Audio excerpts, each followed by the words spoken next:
this segment, we're going to talk about right hand technique. We've discussed so far using the pick, using classical finger picking if you want, and there's another technique that you can use from the flamenco style, which is a movement which is kind of reversed to the classical style. So the classical style is coming up, kind of like that. You're pulling up the strings. And then the flamenco style, quite often, is downwards. It's the reverse. Okay, using your nails, using your fingers to go down. All right. For those of you that are slightly more advanced than the absolute beginner, I'm playing an A minor chord, and for the discussion, I'll be playing a G, an F, and an E for good parts of this segment. So once again, playing the accompaniment with the thumb. All right. Again, similar to Asturias, after every note, you're going to play, if you want, the melody. Okay, the high notes, the high-pitched notes with these three fingers. So every time you do one bass note or one chord tone,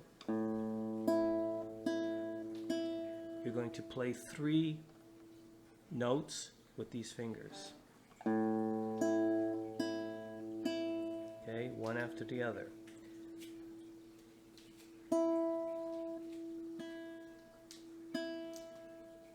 Alright, so your ring finger, middle finger, index. We're going to play on the first string for the time being. You can play on other strings, but for the purpose of the discussion, we're going to do it that way. Okay, so I'll go through the chord tones and add the melody notes.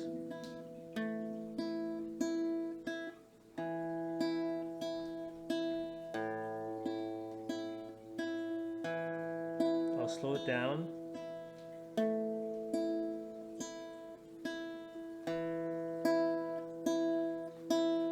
Very important to remember that when you're practicing this, you have to practice very slowly at the beginning.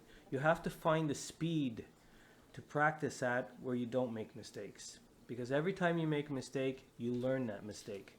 That's the way the brain works. So if you want to speed up your learning process, you have to play at a slow enough speed that you don't make mistakes.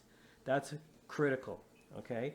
The speed aspect of things comes by itself. You don't have to worry about it. You become so used to playing those notes that the speed comes by itself. So you don't rush into playing fast. That's one of the most critical things you can remember when you're practicing the guitar. It's very important. That's simply a function of the way the brain works. All right. So again, this can take actually months. Okay, it could take a long time. It's a very hard technique to learn, but once you've learned it, it's really beautiful and it's very useful. Again, in combination with many other techniques, of course. So I'm repeating. So with the chord tones, I'm basically just going through the chords, the strings, in any which way you want.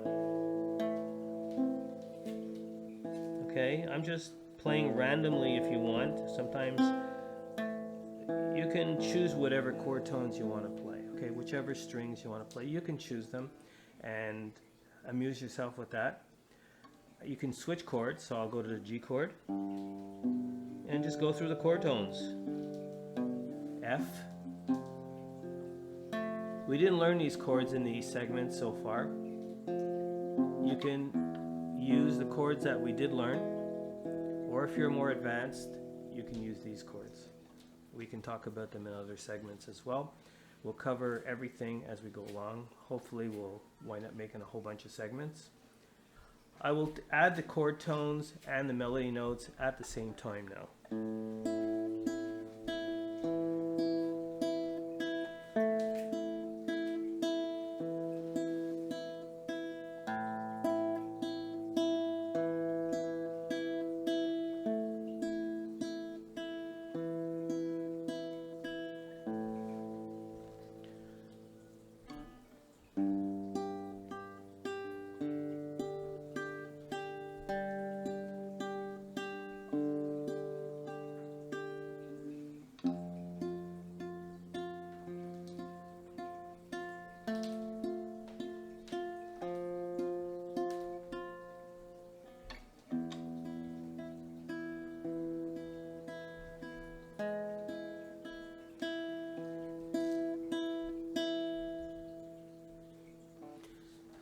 And that's it for the discussion of the Spanish tremolo. And in the next segment, we'll continue with the rasguedo and flamenco techniques.